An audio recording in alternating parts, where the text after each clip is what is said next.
Okay, now I don't know how familiar you are with internet scams. Here's one I received a while back. It's offering me the chance to collect a prize I've won in a raffle I've never entered. I'm going to win a $1.5 million and a BMW Series 5 car. Now, this is a scam, obviously.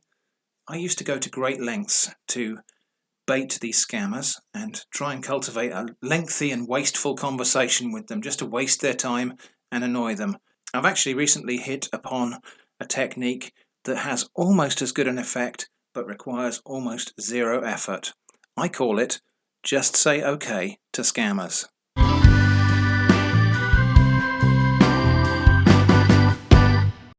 So yeah, we got the email. It came in from Mrs. Rachel Adams, telling me to get in touch with Mr. Daniel Gary to collect my $1.5 million and my car. So I replied and I said, okay. Almost immediately I had a reply from Daniel Gary saying, please send your details so I can send it to the delivery company that will deliver to you, and have it in the back of your mind it will cost you some little fee. But if you don't mind, I can assist with part of the fee. But before I can do that, you'll promise to pay me back when you get your cheque and car delivered to you. So this is what usually happens with these scams. They'll tell you you've won an amazing prize, then they tell you there's a little fee you have to pay first.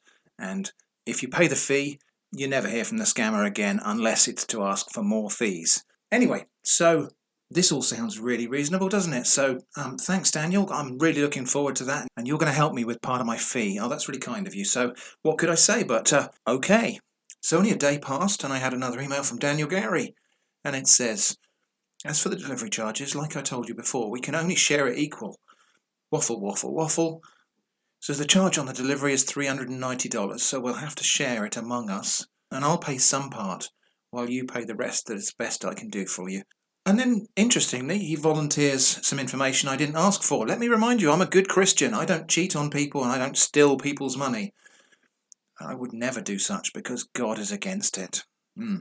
Okay, well, that all sounds very, very reassuring, and I'm glad that you're a man of God, Gary, so what could I say but, okay.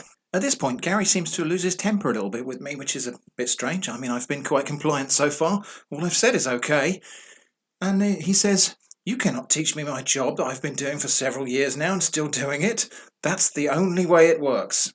If you can't pay part of the fee and I pay the rest, I'm afraid you'll have to forget it and we'll terminate the transaction.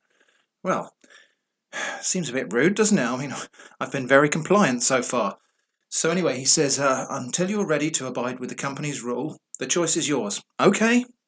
Well, he's asked, so I said, okay.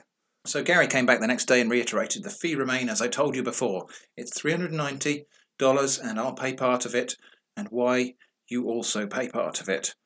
Please send your details so I can send it to the delivery. Why did you refuse to send your details since I keep asking you? Okay, well, indeed. I could only think of one thing to say, which was, okay.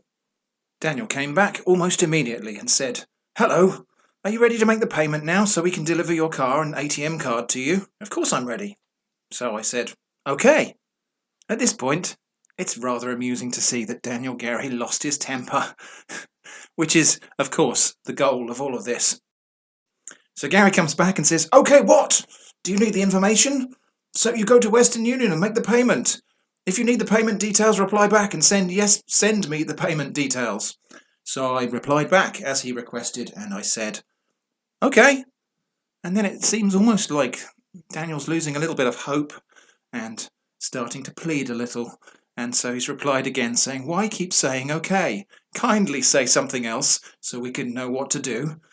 Well, I can't really think of anything else to say. So I replied, okay. So that was the last I heard from Daniel Gary, and that was about a week ago. However, I've been emailing him every day just to keep in touch, and in fact sometimes several times a day. I can only think of one thing to say though, which is, okay. So at this point, perhaps you're thinking I'm a bit unkind and maybe a little bit cruel to play games with these people. However, I intend to persuade you otherwise.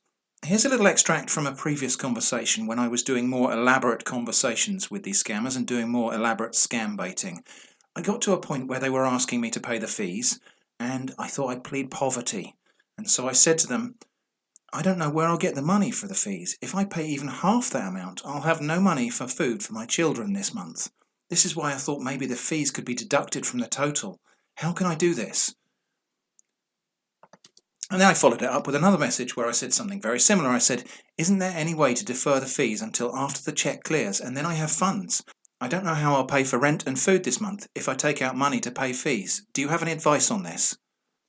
Well, it turns out they did have some useful advice, and here it is. The scammer said, I'm sorry, there's no other way.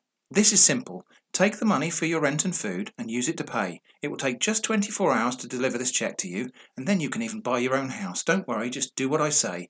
And it's just an advice for you. Try as much as you can to send it today, and by tomorrow you'll cash the cheque and buy whatever you want to buy. Send your details so I can send the information and make the payment by Western Union or MoneyGram. So this scammer was perfectly willing to take food out of the mouths of children and make it impossible for a person to pay their rent in order to make his profit. So my conscience is reasonably clear when it comes to mucking about with these people, wasting their time and annoying them. So that's the end of this video really. Thanks for watching, and I hope to see you again soon.